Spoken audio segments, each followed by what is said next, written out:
নমস্কার বন্ধুরা, আবারও চলে এলাম আরও একটি দারুণ টেস্টি রেসিপি নিয়ে। আজ রান্না করব চিচিঙ্গা আর এক মুঠো মসুর ডাল দিয়ে ভীষণই টেস্টি একটা রান্না। এইভাবে এই মসুর ডাল দিয়ে চিচিঙ্গা রান্না করলে ভাত রুটি সব কিছুর সঙ্গে কিন্তু খেতে দারুণ লাগবে। তো আশা করছি রেসিপিটা আপনাদের কাছেও খুব ভালো লাগবে। যদি রেসিপি ভালো লাগে বন্ধুরা, লাইক ও শেয়ার করতে পারেন আত্মীয় স্বজন বন্ধু বান্ধবের সাথে রেসিপিটি। তো চলুন দেখে নেওয়া যাক। তো এখানে আমি চিচিঙ্গা নিয়ে নিয়েছি। চিচিঙ্গাটা একটা ছুরি দিয়ে গায়ের যে স্কিনটা আছে সেটাকে দেখুন এইভাবে করে এটা ছাড়িয়ে নিচ্ছি। এই চিচিঙ্গাটা কিন্তু এইভাবে ছুরি দিয়ে যদি ছাড়ানো হয় স্কিনটাকে, তাহলে কিন্তু খুব তাড়াতাড়ি রিমুভ হয়ে যায় আর খুব ইজি হয়, খুব সহজভাবে কিন্তু স্কিনটাকে একদম রিমুভ করা যায়। তো দেখুন এইভাবে করে সমস্ত চিচিঙ্গার স্কিনটাকে আমি একদম রিমুভ করে নিয়েছি। এবার মাথাটাকে কেটে বাদ দিয়ে দিয়েছি। এবার মাঝখান থেকে দুটো ফালি করে নিয়েছি, তাহলে আমার কাটতে সুবিধা হবে। এরপর দেখুন কিভাবে আমি কাটছি, এইভাবে গোল গোল করে কেটে নিয়েছি। এবার মাঝখান থেকে একটু কাট লাগিয়ে দেবো। চিচিঙ্গাটা যদি কচি হয় তাহলে কোনো অসুবিধা না, আর যদি ভিতরে দানা হয়ে থাকে তাহলে দানাটাকে কিন্তু ফেলে দিতে হবে, দানা থাকলে কিন্তু খেতে ভালো লাগবে না। তো সবগুলো চিচিঙ্গা আমি এইভাবে করে ছুরি দিয়ে স্কিনটাকে ফেলে দিয়ে তারপর দেখুন গোল গোল করে কেটে তারপর মাঝখানে ফালি করে জল দিয়ে খুব ভালো করে ধুয়ে নিয়েছি। তো এরপর আমি রান্নাতে চলে যাব। তো গ্যাসের উপর একটা কড়াইতে আমি এবার মুসুর ডালটা দিয়ে দিলাম। মুসুর ডালটা আমি খুব ভালো করে জল দিয়ে ধুয়ে নিয়েছি। তারপরে আমি সামান্য জল দিয়ে দিয়েছি। এবার সামান্য একটু লবণ আর সামান্য একটু হলুদ দিয়ে এবার এই প্রথমে এই মুসুর ডালটাকে সেদ্ধ করে নেব।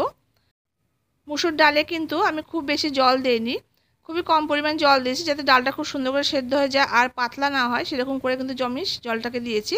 এরপর ফুটে উঠলে আমি একটা ঢাকা দিয়ে ডালটাকে দেখুন সেদ্ধ করে নিয়েছি। একদম এরকম শুকনো শুকনো মতো করে সেদ্ধ করে নিতে হবে, একদম পারফেক্টভাবে কিন্তু ডালটা সেদ্ধ হয়েছে। এরপর আমি এই মুসুর ডালটাকে একটা বাটিতে নামিয়ে নিচ্ছি। তো দেখুন বন্ধুরা, ডালটা সেদ্ধ করে নিয়ে নিলাম। এবার কড়াইটা আবার গ্যাসের উপর বসিয়ে দিয়েছি। এবার সর্ষের তেল দিয়ে তেলটাকে প্রথমে একটু গরম করে নেব। তো তেলটা এখানে গরম হয়ে গেছে। এবারে গরম তেলের মধ্যে আমি হাফ টিস্পুন দেখুন কালো জিরে ফোড়ন দিয়ে দিয়েছি। আর আর এখানে 4 থেকে 5টা কাঁচা লঙ্কাকে চিড়ে দিয়ে দিয়েছি। আর একটা বড় সাইজের পেঁয়াজ কুচিয়ে দিয়ে দিলাম। এবার পেঁয়াজটা দিয়ে মিনিট 2-3 মতো একটু নাড়াচাড়া করে নেব। পেঁয়াজটাকে কিন্তু খুব বেশি কড়া ভাজা করব না, পেঁয়াজটা যেন একটু কাঁচা কাঁচা ভাব থাকে সেরকম করে কিন্তু নাড়াচাড়া করে ভেজে নিতে হবে। তো পেঁয়াজটা দেখুন মিনিট 2-3 নাড়াচাড়া করে ভেজে নিয়েছি। এরপর আমি মাঝখান থেকে একটু জায়গা করে নিয়ে এখানে 5-6টা রসুনকে থেতো করে দিয়ে দিয়েছি। এবার রসুনটা দিয়ে একটু নাড়াচাড়া করে নেব যতক্ষণ না পর্যন্ত রসুনের যে একটা গন্ধ আছে চলে যায়। তো ততক্ষণ একটু নাড়াচাড়া করে আমি ভেজে নিচ্ছি। তো দেখুন বন্ধুরা, মিনিট 3-4 সময় ধরে রসুন আর পেঁয়াজটাকে আমি হালকা ভেজে নিয়েছি। এরপর আমি এখানে একটা বড় সাইজের টমেটোকে একদম কুচি কুচি করে ছোটো ছোটো টুকরো করে করে দেখুন কেটে নিয়েছি। টমেটোটা দিয়ে দিলাম।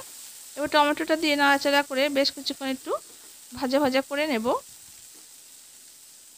তো টমেটোটা দিয়ে নাড়াচাড়া করে ভেজে নেওয়ার পর এবার আমি কেটে ধুয়ে রাখা চিচিঙ্গাটা দিয়ে দিয়েছি। তো চিচিঙ্গাটা দিয়ে খুব ভালো করে নাড়াচাড়া করে প্রথমে একটু ভেজে নিতে হবে। তো ভাজতে ভাজতে আমি এতে টেস্ট হিসেবে লবণটা দিয়ে দিচ্ছি আর সামান্য পরিমাণে একটু হলুদ দিয়েছি। লবণটা কিন্তু আমি ডাল সেদ্ধ করার সময় দিয়েছিলাম, তো সেরকম বুঝে কিন্তু এই পর্যায়ে লবণের পরিমাণটা দিতে হবে। এবার লবণ আর হলুদটা দিয়ে চিচিঙ্গাটার সঙ্গে খুব ভালো করে একটু নাড়াচাড়া করে মিশিয়ে নিচ্ছি। আর মিডিয়াম টু হাই ফ্লেমে এই চিচিঙ্গাটাকে একটু ভাজা ভাজা করে নেব।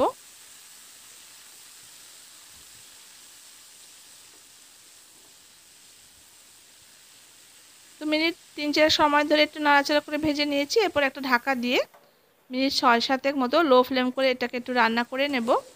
তো দেখুন বন্ধুরা, মিনিট 7 পর আমি ঢাকাটা খুলে নিয়েছি। এবার চিচিঙ্গার মধ্যে থেকে দেখুন জল বেরিয়ে এসছে আর চিচিঙ্গা কিন্তু অনেকটাই কিন্তু নরম হয়ে গেছে। এবার হাই ফ্লেম করে এই ভিতরে যে জল জল মতো আছে এটাকে কিন্তু একদম শুকিয়ে নিয়ে একদম ভাজা ভাজা মতো করে নিতে হবে। তো দেখুন বন্ধুরা, মিডিয়াম টু হাই ফ্লেমে মিনিট 4-5 সময় ধরে নাড়াচাড়া করে দেখুন একদম ভাজা ভাজা মতো করে নিয়েছি। এরপর এই পর্যায়ে আমি 1 টিস্পুন পরিমাণ একটু চিনি দিয়েছি, তাহলে কিন্তু খেতে ভালো লাগবে। চিনি দিলে একটু হালকা মিষ্টি মিষ্টি খেতে কিন্তু ভালো লাগবে। এবার চিনিটা দিয়ে আরও কয়েক মিনিট নাড়াচাড়া করে নিচ্ছি। দেখুন একদম চিচিঙ্গাটা কিন্তু খুব সুন্দর করে সেদ্ধ হয়ে গেছে, একদম ভাজা ভাজা মতো হয়ে গেছে। এরপর এই পর্যায়ে আমি সেদ্ধ করে রাখা মুসুর ডালটা দিয়ে দিয়েছি। এবার মুসুর ডালটা দিয়ে চিচিঙ্গার সঙ্গে আরও কয়েক মিনিট নাড়াচাড়া করে রান্না করে নেব। ডালটা কিন্তু এরকম শুকনো শুকনো মতো করে কিন্তু রাখতে হবে, তাহলে কিন্তু রান্নাটা খুব ভালো হবে খেতে। আর এরকম একটু শুকনো শুকনো ধরনের খেতে কিন্তু ভাত দিয়ে বা রুটি দিয়ে কিন্তু খেতে খুব ভালো লাগে। তো দেখুন ডালটা দিয়ে আরও কয়েক মিনিট সময় ধরে নাড়াচাড়া করে একদম শুকনো শুকনো মতো এটাকে করে নিয়েছি। তো চিচিঙ্গা দিয়ে মুসুর ডালের দারুণ টেস্টি রান্নাটা কিন্তু আমার একদম কমপ্লিট।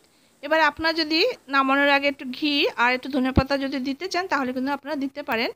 তো দেখুন রান্নাটা আমার হয়ে গেছে। এবার আমি একটা প্লেটে দেখুন সার্ভ করে দেখিয়ে দিচ্ছি। তো দেখুন বন্ধুরা কতটা সুন্দর লোভনীয় হয়েছে দেখতে। আর এইভাবে রান্না করে রুটির সঙ্গে কিন্তু বেশ ভালো লাগে খেতে।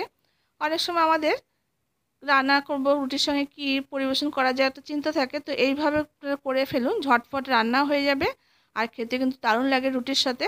ভাতেও কিন্তু ভালো লাগবে, রুটির সঙ্গে তো খেতে ভালো লাগে, তাছাড়া কিন্তু ভাতের সঙ্গে কিন্তু খেতে ভালো লাগে। বেশ শুকনো শুকনো মতো করে একটু রান্না করে নিলে বেশ ভালো লাগে খেতে ভাত দিয়েও। তো আশা করছি চিচিঙ্গা আর মুসুর ডালের দারুণ টেস্টি এই রান্নাটি আপনাদের কাছে খুব ভালো লেগেছে। যদি ভালো লেগে থাকে তাহলে এইভাবে অবশ্যই ট্রাই করে দেখবেন। আর আপনাদের কাছে খেতে কেমন লাগলো তো অবশ্যই কমেন্ট বক্সে জানাবেন। দেখা হচ্ছে নেক্সট রেসিপিতে। ততক্ষণের জন্য আপনারা সবাই খুব ভালো থাকবেন, সুস্থ থাকবেন। ধন্যবাদ।